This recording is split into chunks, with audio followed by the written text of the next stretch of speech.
Welcome to The Explainer. Look, if you've ever felt completely overwhelmed by the sheer mountain of fitness advice out there, you are in exactly the right place. Today, we're wiping the slate completely clean. We're going to cut right through the noise, drop the intimidation factor, and really just give you a practical, excuse-free blueprint to kickstart a healthy lifestyle. Whether you literally haven't worked out in years, or you're just looking for a structured way to finally get going, this explainer is built specifically for you. So, let's get into it. But first, let's tackle a question that holds so many of us back. Do you really need to be in pain to get in shape? I mean, we've all seen those intense gym culture montages, right? The sweating, the grimacing. Honestly, it's enough to make anyone want to just stay on the couch. We kind of just naturally equate fitness with suffering. But I'm here to tell you, right out of the gate, that is a total misconception. Fitness absolutely doesn't have to be a punishment. Okay, let's dive into this.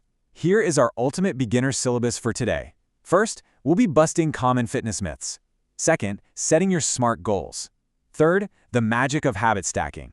Fourth, fueling up by counting macros. And finally, number 5, workouts for absolute beginners. So starting off with Section 1, busting common fitness myths. Because to build a great foundation, we really need to erase some of that harmful misinformation first. Let's circle back to that question we just asked. The whole no pain, no gain thing, it is so deeply ingrained in fitness culture. But according to the experts at NIHG, it is actually terrible advice.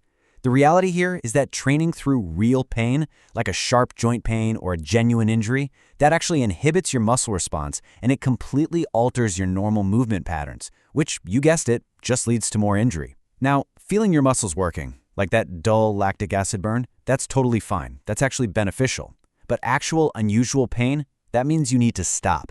Exercise should not hurt. And here is another incredibly common myth, especially among women. The idea that lifting weights will make you bulky. Patrick Lane, a strength and conditioning coach featured in the NIB source, actually calls this his favorite myth of all time. Why? Well, because of this number right here, 10 to 20 times. Men naturally have 10 to 20 times the amount of testosterone as women. And frankly, most guys still really struggle to get bulky. You aren't going to accidentally turn into a bodybuilder overnight. Lifting weights is simply a fantastic way to build healthy, lean muscle and accelerate fat loss. Let's move to Section 2 and see how this builds. Setting your SMART goals. Time to take that clean slate and build a concrete plan. The Mayo Clinic outlines 5 real foundational steps for starting a fitness program. And before you go out and buy expensive shoes or download a fancy app, step 1 is absolutely crucial. Measure your fitness level.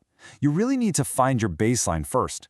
This could be as simple as checking your pulse before and after a 1-mile walk, maybe seeing how many modified push-ups you can do, or just measuring your waist circumference.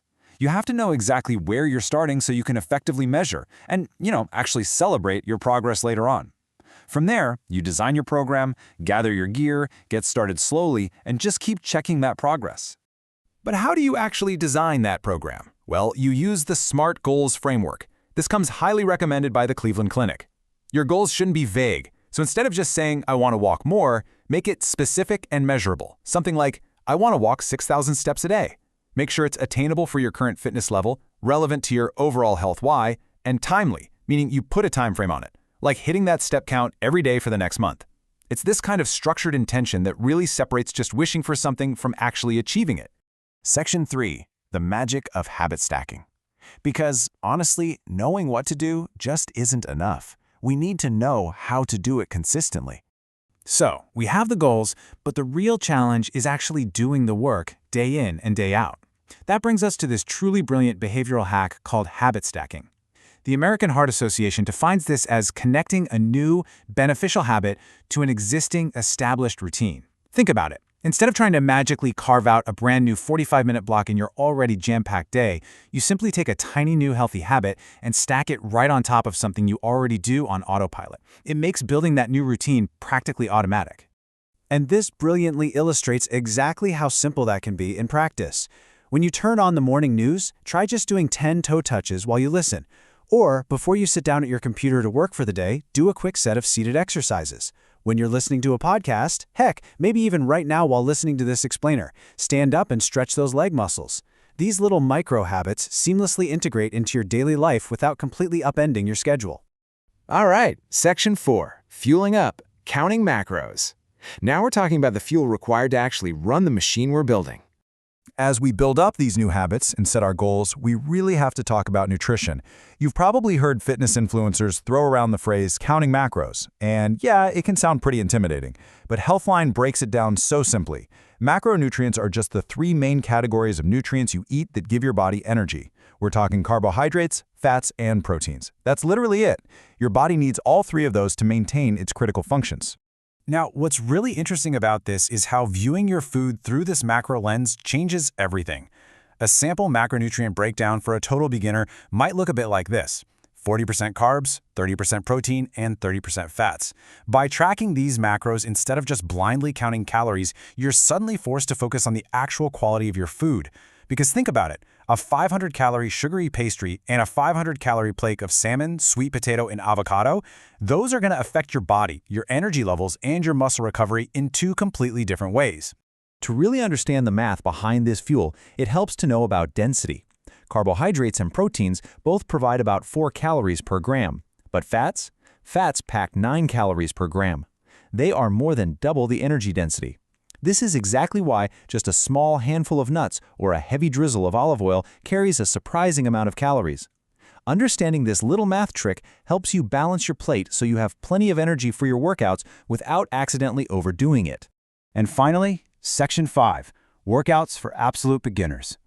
Let's get into the practical tools you can use right from your living room starting today. So here is where the rubber meets the road. You've got the mindset, the goals, the habits, the nutrition. Now, how do we actually start moving? I absolutely love this quote from the NIB article.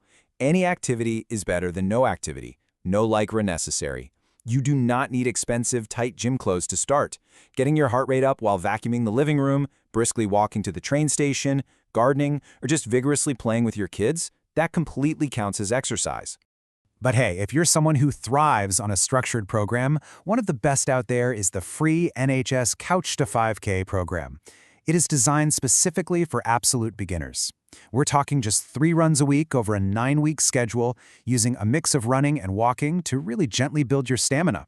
It literally takes you from sitting on the couch to being able to run 5 kilometers. And this progression is just incredibly gentle. In week 1, you aren't just taking off on a massive sprint. You alternate just 1 single minute of running with a 1.5 minutes of walking. It is so doable. By week 5, it guides you into slightly more extended runs, and by week 9, boom, you are running for 30 minutes continuously. It's this beautiful micro to macro progression that builds both your physical stamina and your mental confidence. But what if running just isn't your jam? Or what if you'd just rather stay indoors? Well, Bloom Fit Bar offers a fantastic home workout guide emphasizing that you need absolutely zero equipment to get a great workout in. Your own body weight provides more than enough resistance to build real, foundational strength right there in your living room. You can actually build a full body routine with just 4 simple moves. You start with bodyweight squats to get that lower body engaged. Then you drop to the floor for push-ups. And hey, doing them on your knees, completely fine and highly, highly effective for beginners. From there, you naturally transition right into a forearm plank, holding it for maybe 30 seconds to really light up your core. Finally, stand back up for some lunges to work on your balance and leg strength. You run through that circuit 3 times in about 15 minutes. Zero equipment, zero excuses. So, the crucial point is this. Working out is really only half the equation. Both Bloom Fit Bar and the Mayo Clinic stress that rest days are absolutely essential. When you exercise, you're actually creating tiny tears and breaking down muscle tissue. It's during your rest days, when you're sleeping, hydrating, and eating those good macros, that your body actually repairs itself and builds back stronger. Seriously, do not skip your rest days. Let's look at this summarizing thought from the Mayo Clinic. By planning carefully and pacing yourself, you can begin a healthy habit that lasts a lifetime. And really, that is the ultimate goal here, isn't it? It's not about surviving some 30-day crash diet or a grueling 2-week boot camp. It's all about pacing yourself, tracking your progress, and giving yourself the grace to build a sustainable, lifelong habit. We have officially cleared the slate. You've got the SMART goals, the habit stacking strategies, the basic knowledge to fuel your body, and the beginner workouts to get moving today. So I'll leave you with this final, provocative question. What is actually stopping you from starting right now? Seriously, turn off the screen, do 10 toe touches, and just take that very first step. Thank you so much for joining me for this explainer, and I will see you next time.